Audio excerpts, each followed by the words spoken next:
नमस्कार। आदर्श शिक्षण संस्थान जोधपुर की इस ऑनलाइन कक्षा में आप सबका हार्दिक अभिनंदन, स्वागत। आज हम कक्षा 9 विषय सामाजिक विज्ञान इसके राजनीति विज्ञान का पहला भाग लोकतंत्र क्या, लोकतंत्र क्यों, इसका भाग 1 के बारे में अध्ययन करेंगे। विश्व के अनेक देशों में अनेक प्रकार की शासन प्रणालियां प्रचलित है, लेकिन वर्तमान में अपन देखें तो विश्व के देशों के जो प्रचलित शासन व्यवस्था है इसमें 2 प्रकार की शासन व्यवस्थाएं हैं।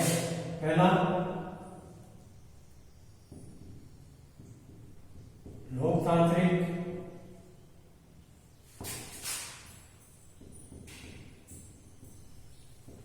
शासन व्यवस्था,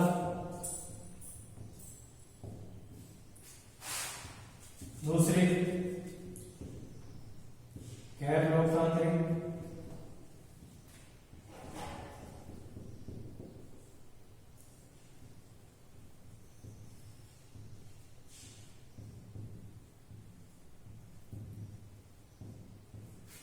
तो विश्व के अंदर जितनी भी शासन व्यवस्थाएं प्रचलित है अपन उन व्यवस्थाओं को इन 2 भागों में बांट सकते हैं, लोकतांत्रिक शासन व्यवस्था और गैर लोकतांत्रिक शासन व्यवस्था। वर्तमान दौर में भी अपन देखें विश्व की जितनी भी शासन व्यवस्था है उन सब में लोकतांत्रिक शासन व्यवस्था इसको सर्वश्रेष्ठ और सर्वोत्तम माना गया। अब इस पाठ के अंदर अपन जो अध्ययन करेंगे तो लोकतंत्र का इसकी परिभाषा, इसका वर्णनात्मक रूप और इसकी आवश्यकता क्यों है या इसकी विशेषताएं क्या है, इन सब के बारे में अपन अध्ययन करेंगे। किसी भी देश के लिए लोकतांत्रिक हो, जो देश अपने आप को लोकतांत्रिक होने का दावा करता है उसके लिए कुछ न्यूनतम विशेषताएं उतनी आवश्यक होती है, तो उसका आधार पर अपन उस देश को लोकतांत्रिक शासन कह सकते हैं। अन्यथा उसमें अन्य प्रकार की शासन व्यवस्था होगी जिसे अपन गैर लोकतांत्रिक शासन व्यवस्था कहेंगे। अब लोकतंत्र क्या है? सामान्य रूप से अपन देखें तो सरकारों के 2 रूप हो गए, एक लोकतांत्रिक शासन व्यवस्था, दूसरी गैर लोकतांत्रिक शासन व्यवस्था। अब इस अध्ययन में अपन देखें तो इसमें एक अध्यापिका और एक उसकी छात्रा, उन दोनों के बीच में लोकतंत्र को लेकर काफी चर्चाएं होती है। जो मैडम लिंगो उनकी सारी समस्याओं का, उसकी जिज्ञासाओं को शांत करने का काम करती है। तो वो जो छात्रा होती है वो मैडम को कहती है कि हम किसी भी चीज को देखते हैं तो जैसे लोकतंत्र है तो लोकतंत्र की व्यवस्थाओं के बारे में हमने पहले अध्ययन किया और हम उसकी परिभाषाओं के बारे में कर लें तो ऐसा है। तो मैडम उसको समझाती है कि जो लोकतंत्र है इस व्यवस्थाओं का हमने अध्ययन पहले किया, परिभाषाओं का बाद, क्योंकि किसी भी चीज को अपन पढ़ते हैं तो उससे पहले जो चर्चाएं अपन करते हैं तो किसी भी शब्द जैसे कलम, प्रेम, बरसात का हम प्रयोग करते हैं तो उन शब्दों का प्रयोग करने पर अनेक प्रकार की समस्याएं उत्पन्न आती है। तो उन शब्दों का पहले प्रयोग हो जाता है और उसके बाद में उनका अर्थ जाना जाता है, इसलिए परिभाषा की जरूरत पड़ती है। इसलिए जब हम शब्दों का प्रयोग करते हैं तो कई परेशानियों का सामना करना पड़ता है।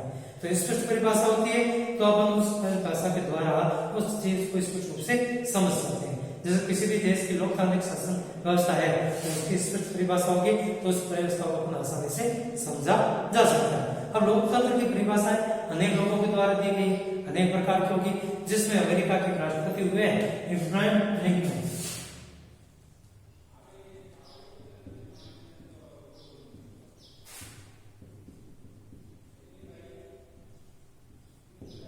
इन्होंने लोकतंत्र की एक बहुत ही सुंदर, स्पष्ट और सर्वोत्तम परिभाषा दी है। इनके द्वारा जो परिभाषा दी गई है, लोकतंत्र शासन का ऐसा रूप है जो जनता के लिए, जनता द्वारा और जनता से चलाया जाता है, लोगों द्वारा लोगों के लिए जो चलाया जाता है वो लोकतंत्र शासन व्यवस्था कहलाती है। अब इस परिभाषा को केवल अंतिम रूप से मानना ये आवश्यक नहीं, क्योंकि यह किसी बड़े व्यक्ति ने इस परिभाषा को दी है, इसलिए अपन इस परिभाषा को माने ये आवश्यक नहीं है। इसके अलावा भी कई परिभाषाएं हो सकती है। इसके अलावा लोकतंत्र जो शब्द है ये मूल रूप से यूनानी भाषा का शब्द है।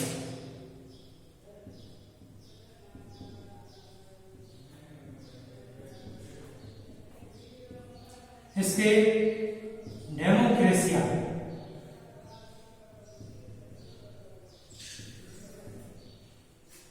यूनानी भाषा, डेमोक्रेसी जो है लोकतंत्र को यूनानी भाषा में डेमोक्रेसी कहते हैं और ये 2 शब्दों से डेमोस अर्थात जनता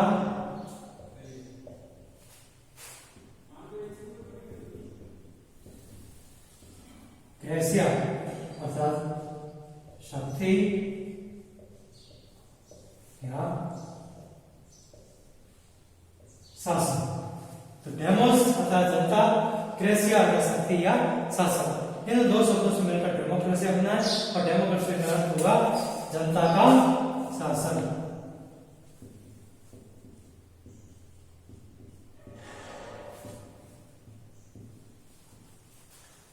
तो लोकतंत्र ऐसी शासन प्रणाली जिसमें जनता के द्वारा शासन चलाया जाता है।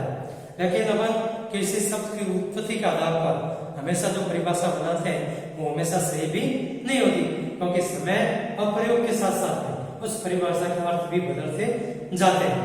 आज विश्व के अनेक देश होंगे जो अपने आप को लोकतंत्र होने का दावा करते हैं, और इन परिभाषाओं के आधार पर अपन देखें तो लोकतंत्र ऐसा रूप है जिसमें शासकों का चुनाव जनता करती है, लोग करती है, और यह एक उपयोगी परिभाषा है। और जो देश लोकतांत्रिक और गैर लोकतांत्रिक देश में अंतर करना चाहते हैं तो इसके आधार पर अंतर किया जा सकता है। आज विश्व के अनेक ऐसे जो गैर लोकतांत्रिक शासन व्यवस्था है जहां पर अनेक प्रकार की शासन व्यवस्था चलती है। जैसे अपन उदाहरण के रूप में लें जो म्यांमार है,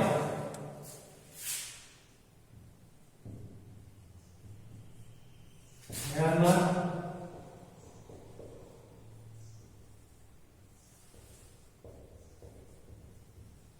थोड़ा भारत का पड़ोसी देश है, यहाँ पर सैनिक शासन व्यवस्था चलती है। अब यहाँ पर ये लोग सत्ता में क्यों है? क्योंकि इन जो सत्ता में लोग हैं उनका सेना पर अच्छा खासा नियंत्रण है, सेना उसके नियंत्रण में है, इस कारण से यहाँ पर इस प्रकार की शासन व्यवस्था है। इसके अलावा पिनोशेट जो चिली का शासक है वो एक तानाशाह है और वो अपनी सत्ता के दम पर, शक्ति के बल दम पर अपनी शासन व्यवस्था चलाता है। इसके अलावा विश्व के कई देश हैं जहाँ राजशाही शासन व्यवस्था है। अब राजशाही के अंदर हम देखें जैसे सऊदी अरब,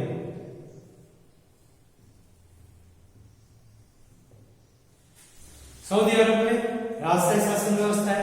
और राजशाही शासन व्यवस्था क्यों है? क्योंकि वहां के जो शासक है वह उस राज परिवार में जन्म लिया, इस कारण से वो शासक बना हुआ है, तो राजशाही शासन व्यवस्था रहती है। तो इस कारण से, लेकिन ये परिभाषा अपन देखें कि जनता के द्वारा जो शासन चलाया जाता है, जनता के द्वारा चुने जाते हैं, ये पूर्ण परिभाषा नहीं है, क्योंकि समकालीन विश्व में कई देश ऐसे होंगे जो या तो लोकतंत्र है या फिर वह लोकतंत्र नहीं है, लेकिन फिर भी वो अपने आप को एक लोकतांत्रिक शासन व्यवस्था के रूप में कहलाना पसंद करते हैं। तो इस पर आधार पर अपन देखें तो दो प्रकार की व्यवस्था होगी, एक तो वास्तविक लोकतंत्र हो गया और दूसरा दिखावटी लोकतंत्र हो गया। तो इस प्रकार से अपन इस पर अंतर कर सकते हैं। इसलिए हमें लोकतंत्र का परिभाषा, विशेषताएं, इनके बारे में अध्ययन करना आवश्यक होगा। तो इसके लिए अपन अगले अध्याय के अंदर अध्ययन करेंगे। अब इस पाठ के जो घर कार्य है वो आप लिखिए।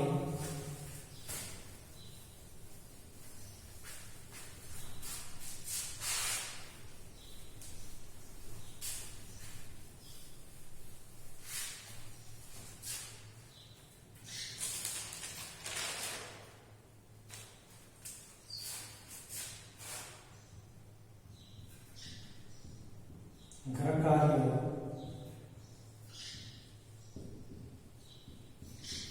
क्रमांक 1, प्रश्न 1,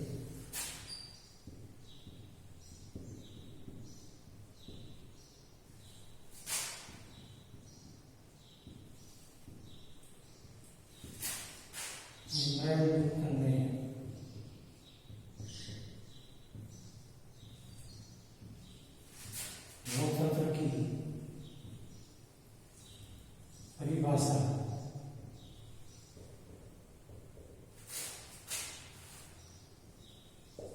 क्या दी? दूसरा प्रश्न,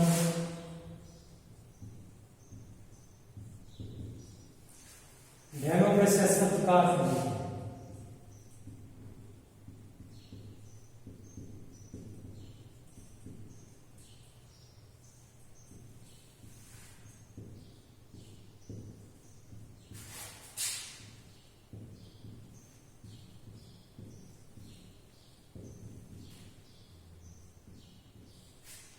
आज के घर कार्य में आपके 2 प्रश्न हो गए। के अंदर लोकतंत्र की परिभाषा क्या है। दूसरा प्रश्न, डेमोक्रेसी शब्द का अर्थ लिखिए। तो आज का यहाँ का कार्य है, घर कार्य करना है। धन्यवाद।